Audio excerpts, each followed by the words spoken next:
planning. I know, it's all there. Oh, wow. Good afternoon, everybody. We will take 4 questions. The first question goes to Yuko Hayashi with the Wall Street Journal. Hi.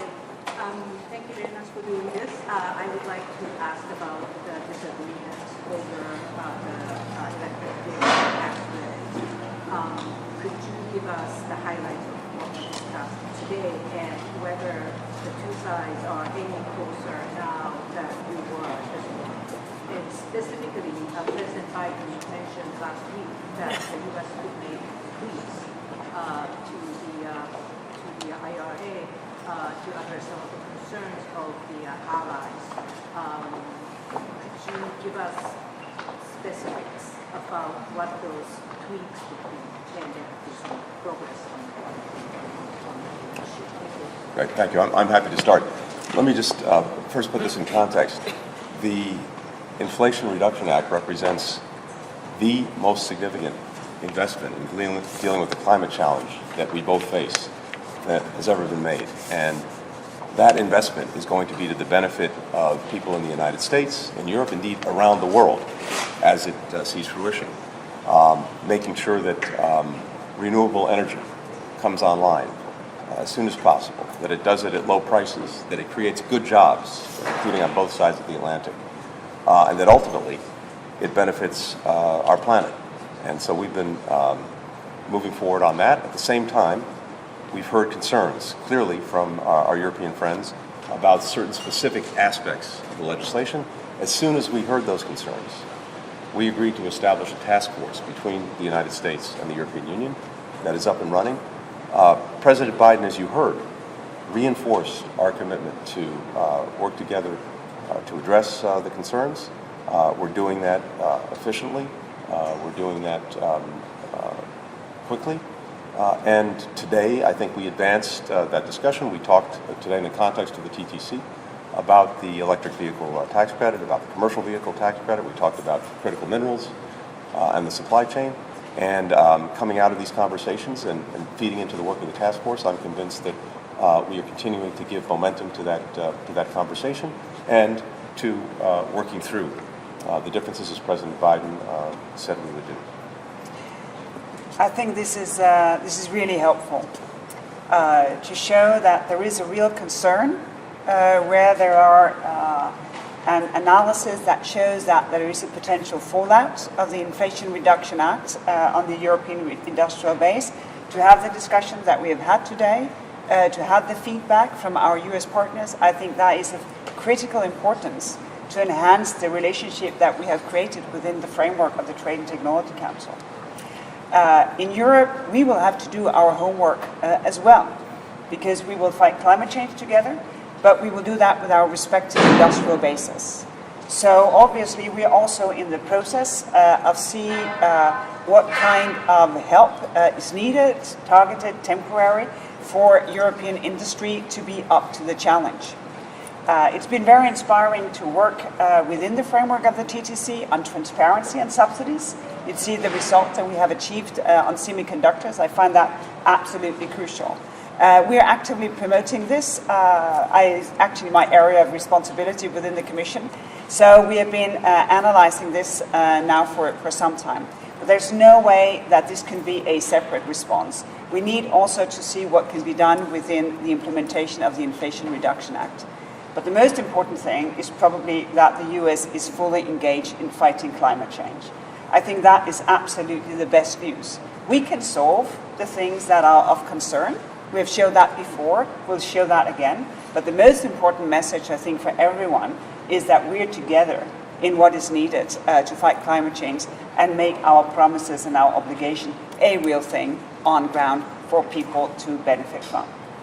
Well, as we engage in green and digital transformations of our economy, of course, we must work together with like-minded partners and allies, and that's exactly what we are doing here at the Trade and Technology Council, seeing how we can strengthen our cooperation, how we can build resilient value chains, and how we can do this together. Well, President Biden was very clear in his statement that it was never meant to exclude European allies. And I would say also today's discussion, as Secretary Blinken already outlined, helped us to move things forward as regards U.S. Inflation Reduction Act. There is lots of talk about friendshoring and cooperation in those areas. So I would say that probably today we are leaving this meeting slightly more optimistic than we were entering this meeting. But we also know that the Inflation Reduction Act number of provisions enters into force already as of January 1st next year. So we still have lots of work to do. The joint EU-US Hello Task Force continues its work. We'll obviously now give additional impulse to this, and we hope that it will deliver concrete results still this year. Next, we'll go to Erwin Lucas with the AFP.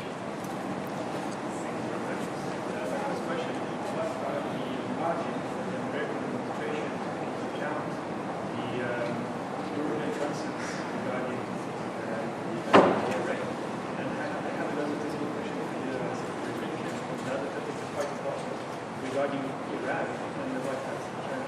And I was wondering if that's already in change since the report for possible operation of the marine police. On the first question, I think we've all addressed it. The bottom line is this. We are committed to moving forward together, not at the expense of each other, but to the benefit of each other. And that is profoundly the commitment of President Biden. You heard President von der Leyen speak to this just yesterday as well. And I'm convinced, as my colleagues are, that we have a good path forward. The task force is doing its work. It will do it expeditiously, and we will work through it. Separately, on Iran, we have seen since the killing of Mahsa Amini an extraordinary phenomenon of incredibly courageous people, especially women, taking to the streets of Iran to make their voices heard, to make their opinions known, to make clear that they have a view and a vision for their country and for themselves that they want to be taken into account and heard. And of course, we've also seen the regime take terrible repressive measures that have resulted in the deaths of many people, including children. Now, we've seen the reports of the disbanding from Rowley Police. We've also seen the denial that that's the case. So I don't know where exactly this is going to go. But the main thing is this is about the aspirations of the Iranian people. And this is about whether the regime will take those into account and act on them or not. But the efforts to repress, to use violence, hold people back, that is not a sign of strength, that's a sign of weakness. Next, we'll go to Anna Swanson with the New York Times. Hi, thank you. Has there been any discussion during this TTC of the U.S. request that European semiconductors like ASML limit the advanced technology that they're sending to China? For European officials, is this something that will still be controlled at the level of the member governments for some time to come? And then I was curious if you could give any sense of the progress you've made toward trying to determine a common methodology for embedded emissions or the timeline for this. Is this possible by next year? I'll take the first question. One of the areas of focus of the TTC is aligning our approaches on semiconductors. Much as has been said about how we're going to work within the TTC and the task force to resolve the IRA tensions, but it's important to also note we want to get ahead of the issues on other areas of emerging technology, most particularly semiconductors. So I think some of the most important impactful work coming out of the TTC relates to how we're aligning on semiconductors. We, in the context of the TTC, we're collaborating around an early warning system for supply chain disruptions. We are collaborating and aligning around how we share information about our subsidies so that we work together to coordinate our subsidies, and also around export controls. So while we did not talk specifically today about ASML, We did speak extensively about export controls generally as it relates to semiconductors, and I think the TTC will play a very important role in aligning export control strategy. By the way, just as it did with respect to Russia. The reason that the U.S. and the EU were able to lead with such speed after the war broke out with Russia was because of the work that the TTC laid the groundwork for that around export controls, and I think you'll continue to see that on semiconductors. We are continuing to work daily, weekly, talking with the Netherlands and the government, and are optimistic that we will be able to align. And on your question on emissions, that goes to the global sustainable steel arrangement that we've been working on.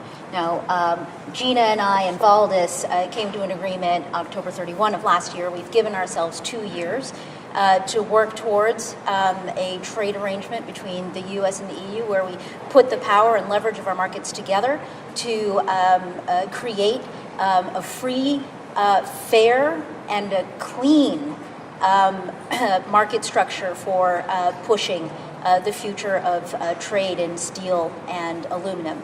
Absolutely, it is possible. We are on track. We have been talking about this. Valdis and I met at the end of October. We touch base on it again right now. I think it is one of the most consequential things that we're working on between the U.S. and the EU with respect to trade. And I think that it is an important part of the track record that we have, Washington to Brussels, in terms of taking some of the most challenging issues of our time, some of the things that have been really challenging between us, and demonstrating that we can exercise leadership with a vision for the future. And I think that informs everything that we do in the TTC and adjacent to the TTC, whether it's the global steel arrangement, the large civil aircraft working group. Valdis and I also had a ministerial just yesterday, and also the trade and labor dialogue that we kicked off this morning. So it reflects the instructions that President Biden has made very, very clear in terms of constructive U.S. engagement with the EU. Well, maybe just to add one more point to what Catherine just said. Among other things, in today's Trade and Technology Council, we agreed to launch Transatlantic Initiative on Sustainable Trade.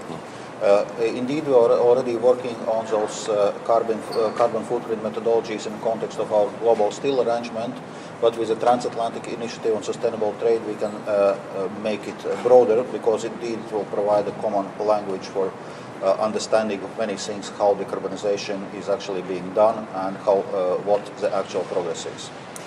And if I should add one thing to what Gina said, is that I think we have achieved quite remarkable agreement on semiconductors, on how to prevent new shortages, of how to make sure that we have an overview as to what to come, but also on transparency and subsidies.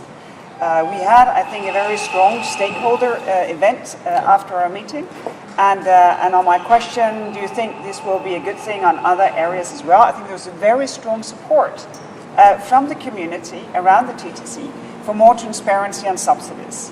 Because, you know, in Europe there's, of course, subsidies. But what is important for us is that it's controlled, it's transparent, and it's not more than necessary, so that taxpayers, they really get value for money. And we've had, I think, excellent exchanges of that, because it's done in different ways. But I think the ambition to make sure that investment is done at the lowest expense of taxpayers with the most efficiency, that is a shared value. So we will push for that transparency. I think we agree on this, and stakeholders, they really ask for this to happen. Final question will go to Amy Williams with the Financial Times. European Commission President Ursula von der Leyen suggested overhauling EU state aid rules to make public investment in green technology easier. I was wondering if the US side would have any response to that. I think that, one of the things that we're doing in the TTC serves as a real inspiration for the complementarity and the cooperation that we're demonstrating in where we are right now with respect to competitiveness, economic security, and the transatlantic bond over our values and our vision for a shared future. with respect to semiconductors, and this is really Gina and Margareta's area, but we each have our own CHIPS Act, and we are having really important conversations between governments and also with our stakeholders, a very, very broad base of stakeholders, to talk about how we can deploy these types of support measures in the smartest, most strategic way possible in pursuit of a vision for a resilient economy. And I think that that is very much consistent with the spirit that we are bringing to the issues around the green transition and our pursuit for a clean future economy as well. And maybe not just on that note, because in order to deliver as fast as possible on overhaul of state aid rules, we have been at it for quite some time, because otherwise these processes, they take a very long time. So we are already delivering on how to support decarbonizing, sort of standalone, for instance, to enable green steel. And we are using the treaty itself so that we don't need to create new rules, but that we can use existing rules. And that is what has enabled us to support sort of first-of-a-kind investment in establishing productive capacity within the semiconductor ecosystem, in particular in Italy, for new types of wafers. And we will continue this work, as said, because we have this very strong work on the semiconductor value chain, because the US and Europe should present in the future a much bigger bite of that.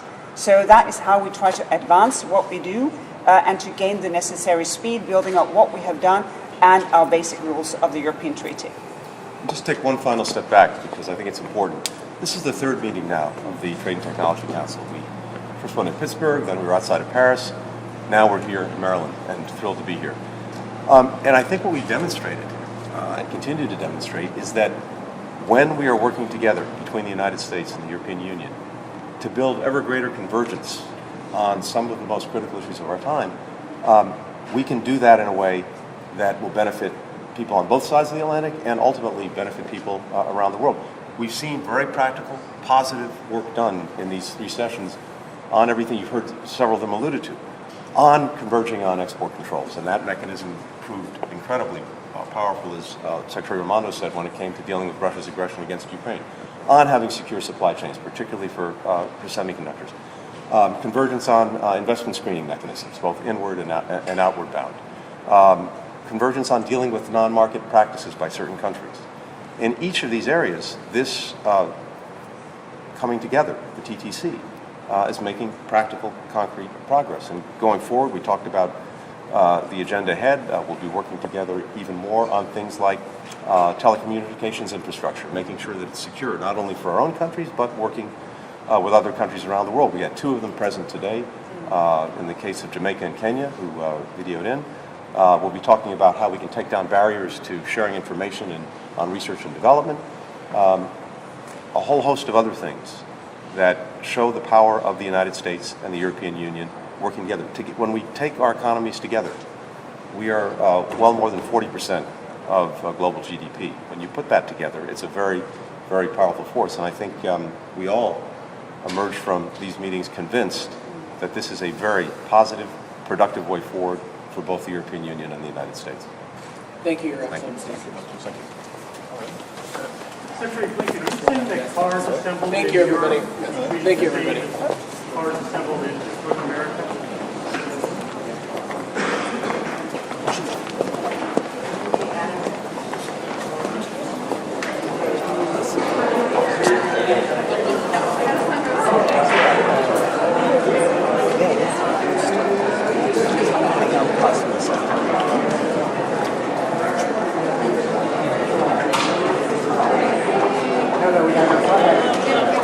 I don't, but I'll catch up with you.